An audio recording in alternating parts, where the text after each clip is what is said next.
Hello friends, इसमें हम लोग आज क्लास 10th का एक नया चैप्टर जो है चैप्टर 9 जो कि सम एप्लीकेशंस ऑफ ट्रिग्नोमेट्री है उसको स्टार्ट करते हैं। फ्रेंड्स, ये चैप्टर बहुत आसान है। अगर ट्रिग्नोमेट्री आप पढ़ चुके हैं, उसके कुछ फार्मूले छोटे मोटे याद हैं तो आप इसको भी कर ले जाएंगे। जो ट्रिग्नोमेट्री पढ़े हैं उसी का एप्लीकेशन इसमें है, तो हम अपने डेली लाइफ में कैसे यूज करेंगे इसमें बताया जाएगा।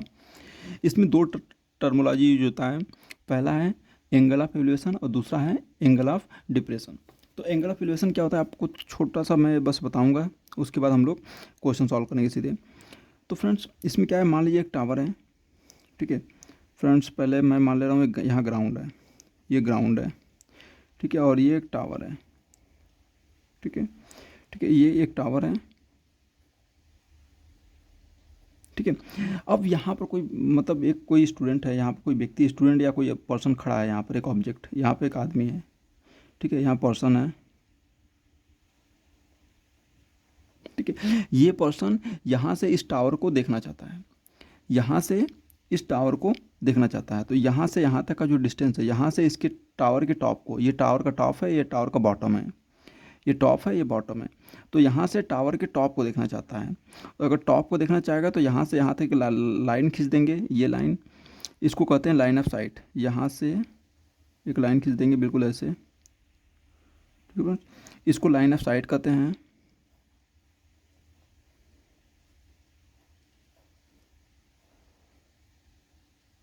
Line of site.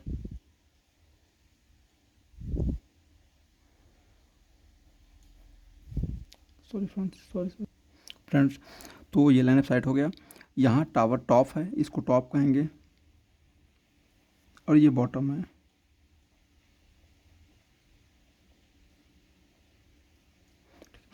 यहाँ से इस ऑब्जेक्ट को देखने के लिए मैंने, देखिए जहाँ पर पर्सन रहता है वहाँ से दो लाइन खींचते हैं, एक ये लाइन सीधे, यहाँ से एक हॉरिजॉन्टल लाइन खींचते हैं। यहाँ पर्सन है तो यहाँ से सीधे हॉरिजॉन्टल लाइन खींच दीजिए। और जिसको देख रहा है, इसको वो देख रहा था टॉप को, तो यहाँ से इसे ये लाइन खींचा। तो ये हॉरिजॉन्टल लाइन और लाइन ऑफ साइड, इसके बीच जो एंगल बनता है, यहीं ये जो थीटा बनता है, इसी को कहते हैं एंगल ऑफ एलिवेशन। यही एंगल है। ठीक है, जब भी एंगल ऑफ एलिवेशन की बात करेगा तो समझ जाएगा कि उस पर्सन से वो ऊपर रहेगा, इस पर्सन के जो हॉरिजॉन्टल लाइन है उससे ऊपर रहेगा वो, तभी वो एंगल ऑफ एलिवेशन बनता है। और हॉरिजॉन्टल लाइन के नीचे देखेगा तब एंगल ऑफ डिप्रेशन बनेगा। जैसे देखिए फ्रेंड्स, जैसे यहाँ पर देख लीजिए, एंगल ऑफ डिप्रेशन क्या होता है, यहाँ पर कोई पर्सन है, ऊपर पर्सन है और नीचे ऑब्जेक्ट है। ऊपर पर्सन है, नीचे ऑब्जेक्ट है। इसमें क्या था, नीचे पर्सन था, ऊपर ऑब्जेक्ट था, इसको देखना चाहता था टॉप को, यह ऑब्जेक्ट की तरह वर्क करता था। यहाँ पर उल्टा है, पर्सन ऊपर है, नीचे ऑब्जेक्ट है, इसको देखना चाहता है।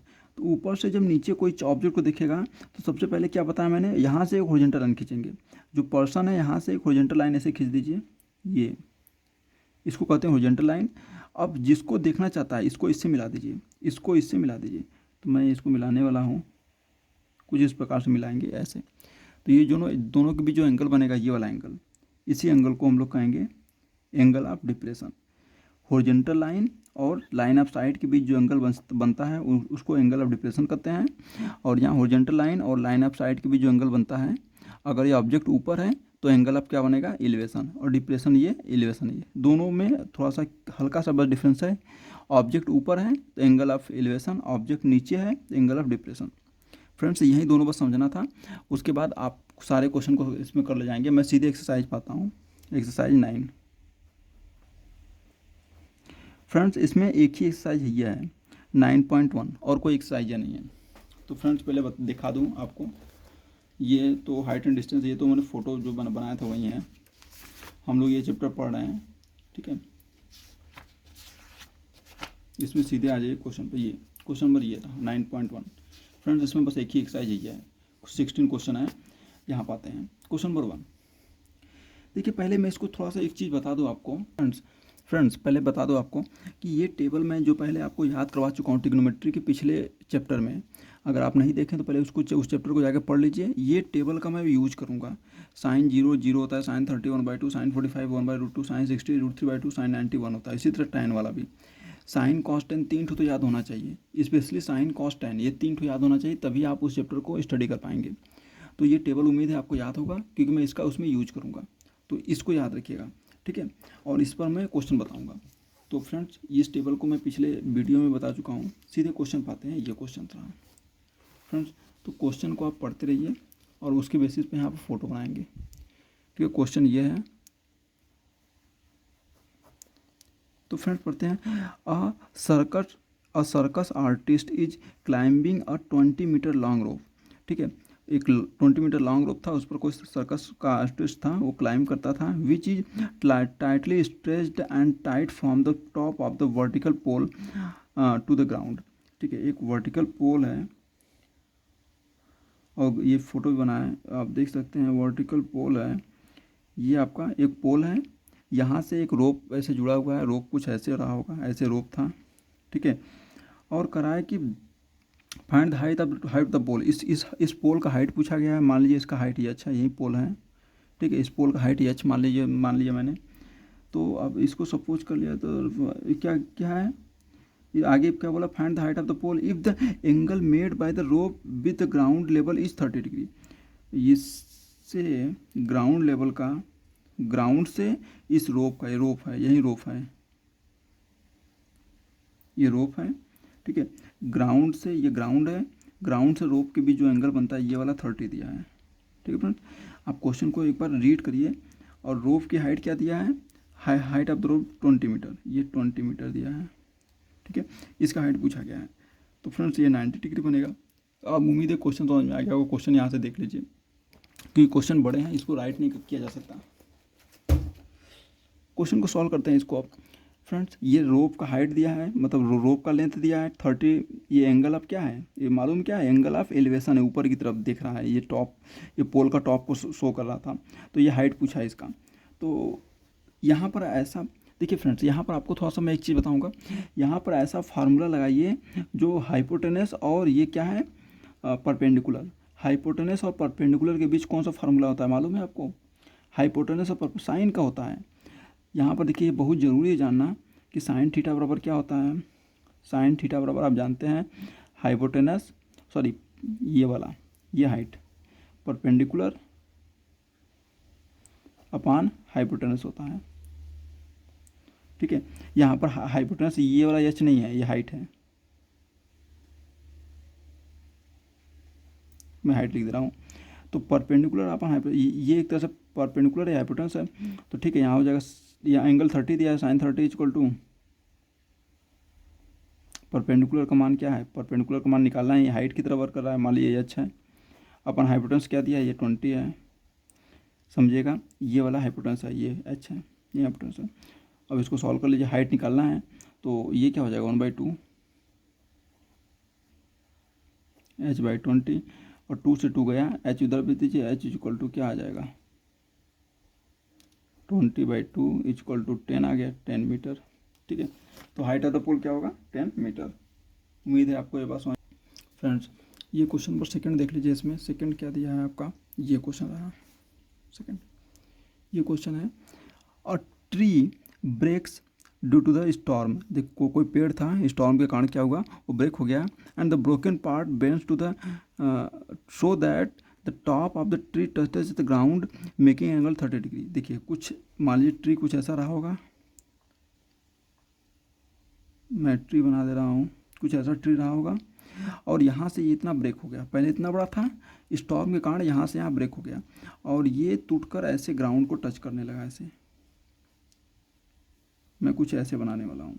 ठीक है, ये इतना था और ये ब्रेक हो गया, ब्रेक होकर ऐसे झुक गया, तो ऐसे ग्राउंड को टच कर रहा है। ठीक है, यही ये वाला पेड़ का ही हिस्सा है। पहले ये वाला पार्ट था, इतना बचा हुआ है, इतना ब्रेक हो गया है, तो ये कुल मिलाकर यहाँ से यहाँ तक ट्री है, ध्यान रखिएगा। और ये करा इस प्रकार टच हो रहा है कि 30 डिग्री एंगल बना रहा है। ठीक है, और करा है the distance between the foot of the tree to the point where the top is touches is 8 metre. देखिए फुट से टॉप जहाँ टच कर रहा है, ये फुट है और यहाँ टॉप टच कर रहा है, इसके बीच का जो डिस्टेंस है 8 मीटर है। This is 8 metre. ठीक है फ्रेंड्स, ठीक है। Then find the height of tower. Tower का हाइट पूछा गया। Sir tree, find the height of the tree. Tree का हाइट पूछा गया है। देख लीजिए फ्रेंड्स, क्वेश्चन पूरा देख लीजिएगा, क्वेश्चन रीड जरूर कर लीजिएगा अच्छे से। इसका फिगर नहीं बनाया, फिगर बनाना है आपको। ठीक है, तो मैं इसको अब हटाने वाला हूँ, ये क्वेश्चन यही है।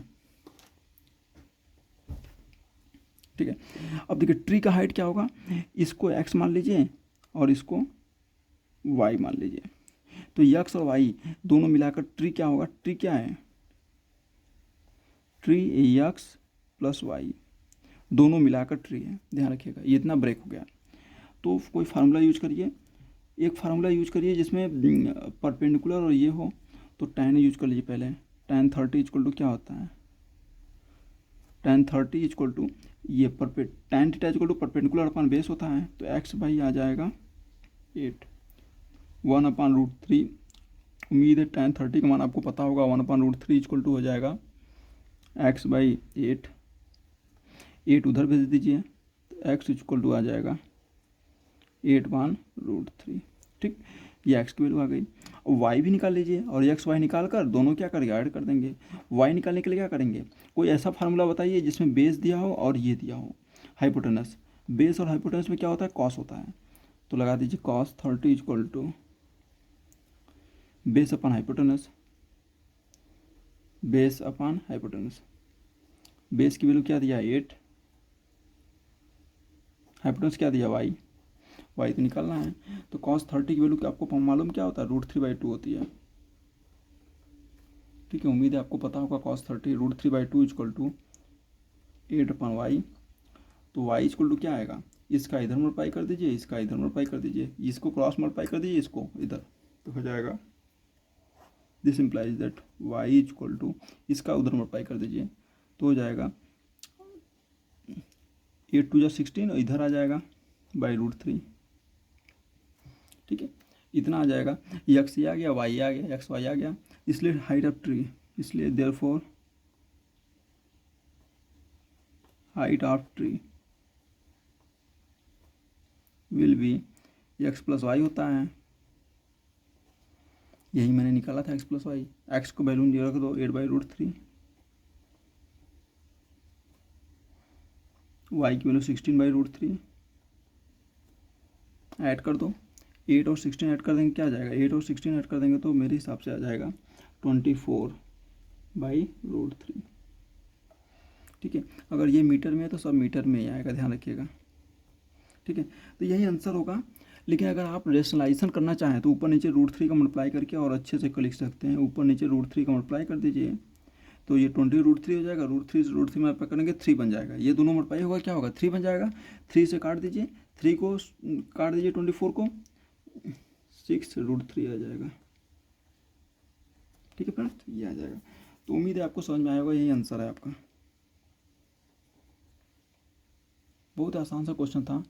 ठीक है फ्रेंड्स, अगला क्वेश्चन देखते हैं। फ्रेंड्स क्वेश्चन नंबर 3 देखते हैं। क्वेश्चन नंबर 3 यहाँ पर रीड करिए। Contractor plans to install 2 slides for the children to play in a park. For children below the age of 5 years, she prefers to have a slide whose top is at height of 1.5 meter. ठीक है, वो बच्चों का जो खेलने वाला होता है जिस पर जो बच्चे सरकते हैं, स्लाइड करते हैं, उस स्लाइड वाला था। तो वो करा है, जो 5 साल का बच्चा था उसके लिए एक स्लाइड बनाया गया जिसकी हाइट क्या थी 1.5 मीटर। देखिए, जो छोटा बच्चा था उसके लिए एक स्लाइड बनाई गई यहाँ पर, सॉरी फ्रेंड्स, ये था, ये एक हाइट था 1.5 मीटर और स्लाइड है, बच्चा यहाँ से यहाँ तक आएगा, फिर इस पर से ऐसे स्लाइड करेगा तो कुछ नीचे आएगा। ये क्या स्लाइड है, ठीक है, यहाँ से बच्चा स्लाइड करके नीचे आता है। ठीक है फ्रेंड्स, तो ये 1.5 मीटर हाइट है इसका। ये छोटे बच्चे के लिए था, 5 ईयर के लिए था। अब क्या बोला गया इसमें, आगे पढ़ते हैं। करा है इंक्लाइंड एंगल 30 डिग्री, जो कि 30 डिग्री पे इंक्लाइंड है, यहाँ पर 30 डिग्री एंगल बना रहा है ग्राउंड के साथ।